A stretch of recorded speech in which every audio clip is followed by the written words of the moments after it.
नमस्कार, मैं हूं विशाल यादव। देश की दो महान शक्तियां आपस में टकरा गई हैं। एक है प्रधानमंत्री नरेंद्र मोदी, दूसरे हैं सीजीआई सूर्यकांत। दोनों के बीच अनबन की खबर आ रही है। यह समझ लीजिए कि पीएम मोदी चाहते हैं कि गरीबों के लिए अदालत का दरवाजा बंद हो जाए, लेकिन दूसरी तरफ सीजीआई सूर्यकांत कह रहे हैं कि हम घर घर तक न्याय पहुंचाएंगे, हम ई कोर्ट्स का गठन करेंगे। और ई कोर्ट के गठन का नाम सुनते ही यह सरकार थर थर कांपने लगी है। दोस्तों, हम सभी लोगों को मालूम है कि सबसे ज्यादा मामले सरकार के पेंडिंग पड़े हैं, यानी कि लगभग 50% मामला जो अदालतों में पेंडिंग पड़ा है वो सरकार का है। और सरकार ये चाहती है कि आम जनमानस अपनी समस्या लेकर अदालत नहीं बल्कि हमारे पास आए, हम उसके मामले की सुनवाई करेंगे। लेकिन हम कहां जाएंगे? हम अदालत जाएंगे। तो मोदी सरकार कुछ ऐसी रणनीति बना रही है। इसीलिए तो भी हाल ही में मोदी सरकार ने कहा जनहित याचिका की जरूरत ही नहीं है, जनहित याचिका पर रोक लगा दीजिए। अभी हाल ही में मोदी सरकार ने सुप्रीम कोर्ट का रुख किया और कहा कि जनहित याचिका पर रोक लगा दीजिए। अब शायद आप लोग जनहित याचिका जानते होंगे, जैसे कि हम गरीब हैं, हम मुकदमा नहीं लड़ सकते हैं, हम वकील को फीस नहीं दे सकते हैं, क्योंकि भाई सुप्रीम कोर्ट में एक वकील की फीस 1 लाख से 1 करोड़ तक होती है। ठीक है, 10-10 करोड़ तक वकील होते सुप्रीम कोर्ट में। तो भैया एक आम इंसान वकील कहां हायर कर पाएगा? ऐसे में जनहित याचिका दायर की जाती है, जहां पर कोई बड़ी संस्था या कोई बहुत बड़ा बिजनेसमैन, पैसों वाला व्यक्ति आपका केस लड़ता है, यानी कि आपका पैसा नहीं लगता है। तो हम सभी गरीब लोग क्या करते हैं? जनहित याचिका दायर करते हैं, जहां पर थर्ड पार्टी हमारा केस लड़ती है। ठीक है, तो मोदी जी ने कहा कि जनहित याचिका को बंद कर दीजिए। देख लीजिए, मैं आपको खबर दिखा रहा हूं, जहां पर मोदी सरकार ने साफ साफ कहा, सुप्रीम कोर्ट का रुख किया और कोर्ट रूम में मोदी सरकार ने क्या कहा, देखिए लिखा है, एबीपी न्यूज की रिपोर्ट है। लिखा है कि केंद्र सरकार ने दिया जनहित याचिका प्रणाली खत्म करने का सुझाव। सुप्रीम कोर्ट ने कहा कि याचिका स्वीकार करने से पहले बरतते हैं सावधानी। तो यहां पर देखिए, मोदी सरकार ने कहा जो जनहित याचिका प्रणाली है उसको खत्म कर दीजिए, ताकि कोई गरीब सुप्रीम कोर्ट ना आ सके। केवल हमारे मामले की सुनवाई आप कीजिए, हम सरकार में हैं, केवल आप हमें सुनिए, बाकी किसी को मत सुनिए। देखिए यहां पर लिखा भी है, अब मोदी सरकार ऐसा बोल रही है, इधर सीजीआई सूर्यकांत क्या कह रहे हैं? वो कह रहे हैं कि हम घर घर तक न्याय पहुंचाएंगे, हम गांव गांव तक न्याय पहुंचाएंगे, हम ई कोर्ट का गठन कर देंगे। जरा देखिए, नवभारत टाइम्स की रिपोर्ट है। लिखा है कि अब गांव गांव तक न्याय पहुंचाने की तैयारी। सीजीआई सूर्यकांत बोले, तकनीक अब प्रशासनिक सुविधा नहीं, संवैधानिक साधन। कितनी बड़ी बात सीजीआई सूर्यकांत बोल गए। एक सरकार कह रही है कि जनहित याचिका खत्म कर दीजिए, ताकि कोई गरीब अदालत का दरवाजा ना खटखटा पाए। दूसरी तरफ सीजीआई सूर्यकांत कह रहे हैं कि हम हर घर तक न्याय पहुंचाएंगे, पंक्ति के आखिरी पायदान में खड़े हुए व्यक्ति को न्याय पहुंचाएंगे। आप घर की चौखट से बाहर निकलेंगे तो कोर्ट को दरवाजे पर पाएंगे, हम ऐसी सुविधा बनाएंगे। सीजीआई सूर्यकांत ने कसम खा ली कि गांव गांव तक न्याय पहुंचेगा। दोस्तों, सरकार का क्या है? सरकार तो चाहती ही है कि हम सभी लोग अदालत न जाएं।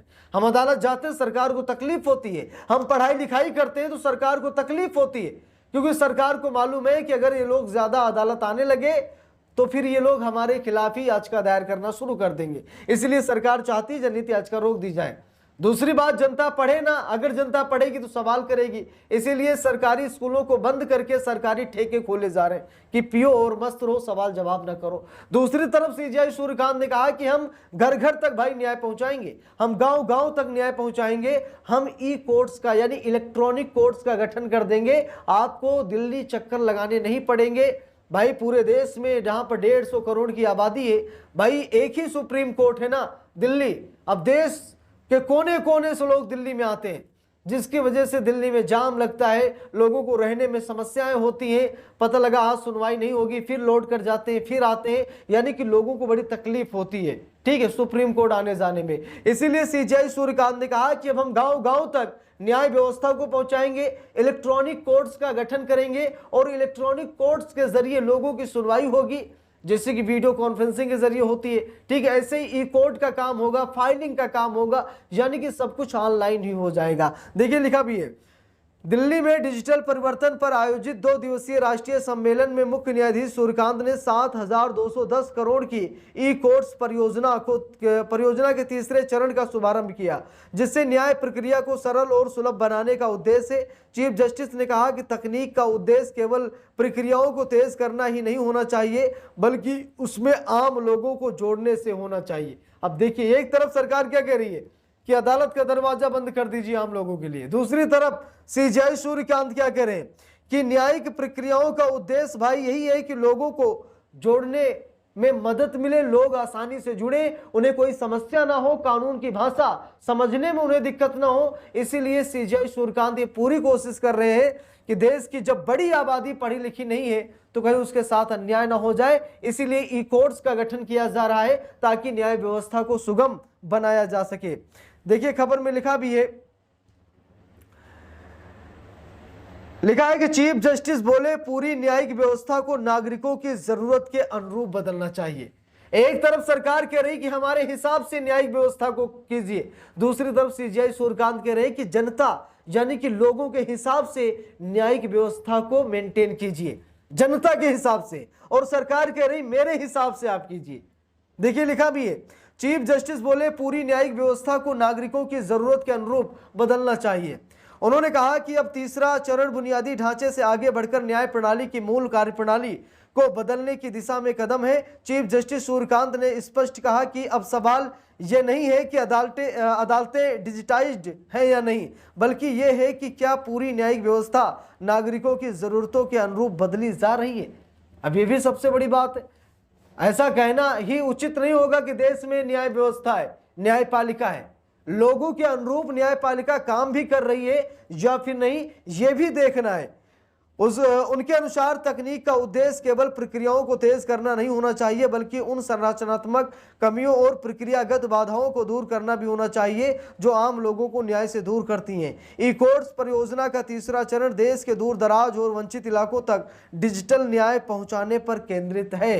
तो यहाँ पर आप सभी लोग सीजेआई सूर्यकांत का विजन देख सकते हैं, उनका सपना देख सकते हैं। 7,210 करोड़ की लागत में ई कोर्ट्स का गठन किया जा रहा है और गांव-गांव तक न्याय पहुंचाने के लिए सीजेआई सूर्यकांत पूरी कोशिश कर रहे हैं। सीजेआई सूर्यकांत ने कहा कि इसमें अंतिम छोर तक यानी कि देश के कोने कोने तक डिजिटल पहुंच सुनिश्चित करने, ग्रामीण क्षेत्रों में न्यायिक सेवाओं को मजबूत करने और आर्थिक या भौगोलिक सीमाओं से परे नागरिकों को अदालत से जोड़ने की योजना है। यानी कि किसी को ज्यादा दिक्कत नहीं होगी, किसी को ज्यादा तकलीफ नहीं होगी, लोग आसानी से न्याय व्यवस्था को पा सकेंगे, आसानी से लोग न्यायिक प्रक्रियाओं से गुजर सकेंगे, उन्हें ज्यादा तकलीफ का सामना नहीं करना पड़ेगा। तो एक हमारे सीजेआई साहब हैं जो जनता जनार्दन के बारे में सोच रहे हैं, जो लोगों के बारे में सोच रहे हैं, और एक हमारे साहब हैं जो सिर्फ अपने फायदे के बारे में सोच रहे हैं।